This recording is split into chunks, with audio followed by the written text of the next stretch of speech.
Halo semua, apa kabarnya? Semua pasti sehat ya? Kali ini masih cerita seputar bulan puasa. Kalau di daerah Jakarta, buka puasanya sekitar jam 6 sore. Nah, kalau udah dekat dengan jam buka puasa, jalanan jadi kacau loh. Banyak orang yang cari makan untuk buka puasa dengan motor. Mereka naik motor seenaknya, berhenti di jalan, tiba-tiba belok, tiba-tiba berhenti, dan lain-lain deh. Terus macet juga pasti ada ya. Macetnya panjang banget. Untung saya naik sepeda, jadi bisa selap-selip di antara mobil. Terus kemarin saya pulang dari kampus naik sepeda hujan-hujanan lagi. Nah, gara-gara itu istri saya marah. Terus mungkin karena lagi lapar dan haus, saya juga ikut marah. Terus kami bertengkar deh gara-gara sepeda. Tapi ya bertengkarnya nggak lama sih.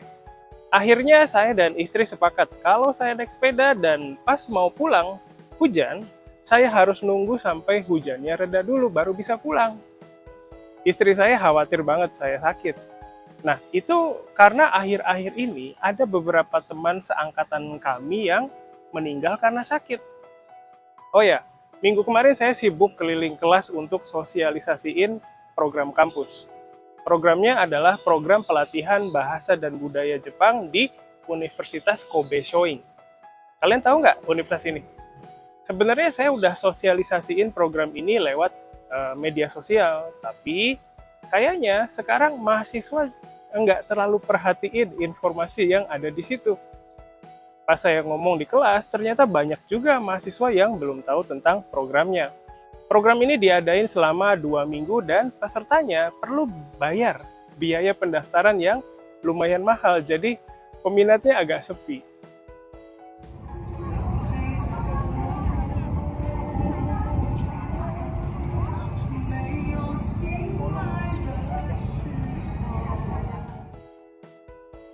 Oke, itu tadi cerita keseharian saya.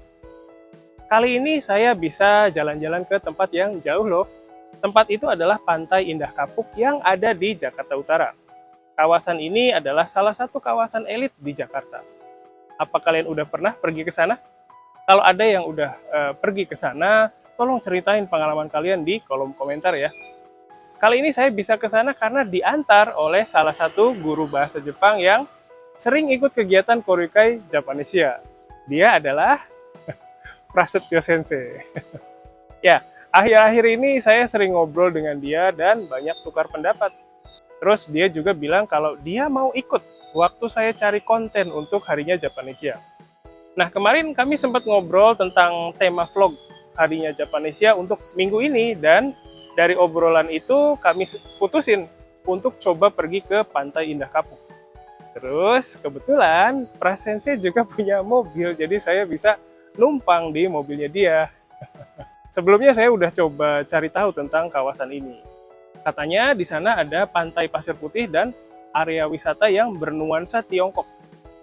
Jadi kali ini saya fokus untuk cari 2 objek itu aja. Kalau naik motor biasanya bisa makan waktu lebih dari 1 jam. Tapi karena naik mobil dan bisa pakai jalan tol, jadi perjalanannya lebih cepat. Pas sampai di sana, saya lihat ada 2 bangunan yang besar banget. Bangunan ini saya pernah lihat waktu saya naik perahu ke arah Kepulauan Seribu. Ternyata bangunan itu adalah bangunan Yayasan Agama Buddha. Mungkin itu Otera kali ya. Terus di samping bangunan Otera tadi ada rumah sakit yang besar banget. Pas di daerah sini nuansanya udah agak beda dengan Jakarta yang biasa saya lihat sih. Ada banyak tulisan kanji Tiongkok, terus banyak juga orang-orang keturunan Tionghoa. Kalau dari yang saya dengar, kawasan ini emang didominasi oleh orang keturunan Tionghoa. Pantai Indah Kapuk ini adalah kawasan hasil reklamasi. Mungkin sama dengan daerah Odaiba yang ada di Tokyo ya. Kayaknya kalau di Jepang banyak daerah baru hasil reklamasi. Tapi kalau di Indonesia mungkin cuma daerah ini aja. Mungkin karena nggak umum, jadi banyak juga orang Indonesia yang nggak setuju dengan proyek reklamasi ini. Mereka yang nggak setuju bilang kalau pengembangan daerah ini cuma menguntungkan sebagian orang aja. Terus proyek ini juga katanya banyak merugikan nelayan di sekitar Teluk Jakarta. hasil penelitian juga menyebutkan kalau proyek reklamasi ini kasih pengaruh yang jelek ke lingkungan sekitar. Kalau yang saya lihat, sebagian besar area itu dikembangkan untuk kawasan perumahan. Perumahannya itu bukan yang biasa, tapi yang elit loh. Rumahnya bagus-bagus dan harganya selangit. Waktu di sana, saya kayak lagi di dunia yang beda gitu.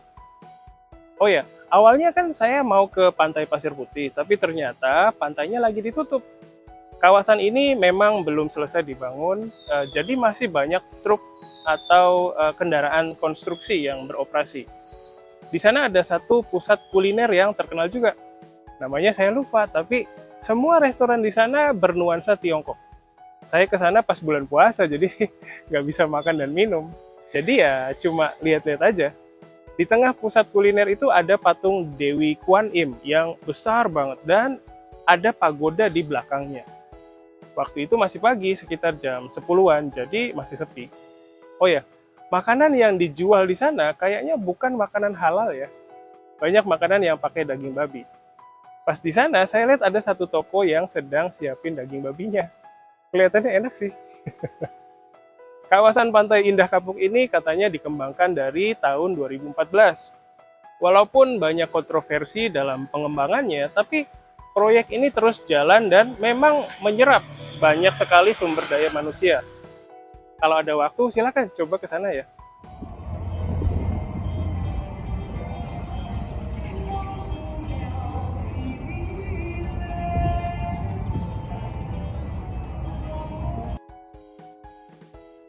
Hai, ここからは日本語で話します。今回の動画でパンタイインダカプクという埋め立て地に行って回った経験について話しましたけれども、いかがでしょうか。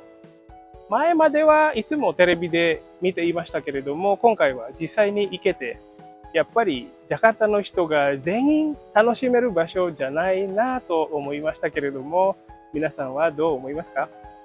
ぜひご意見を聞かせてください。さて、今回も日記に出ている単語についてお話ししたいと思いますけれども、その単語はカトゥルナンのトゥルンです。この単語は初級の、結構早い段階で導入されていて、皆さんも絶対に知っていると思いますけれども、どうでしょう。基本的な意味は降りるとか、下がるとか、下るとか、減少するとかですけれども、結構意味の幅が広いですね。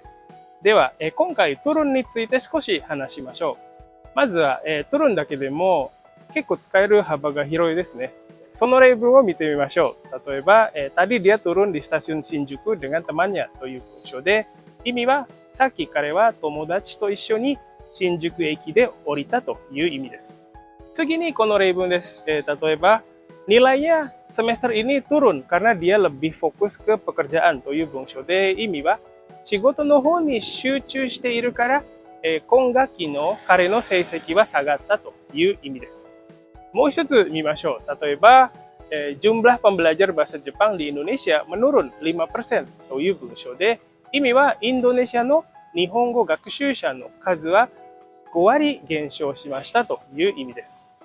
今のはmenurunでしたけれども、turun でも OK です。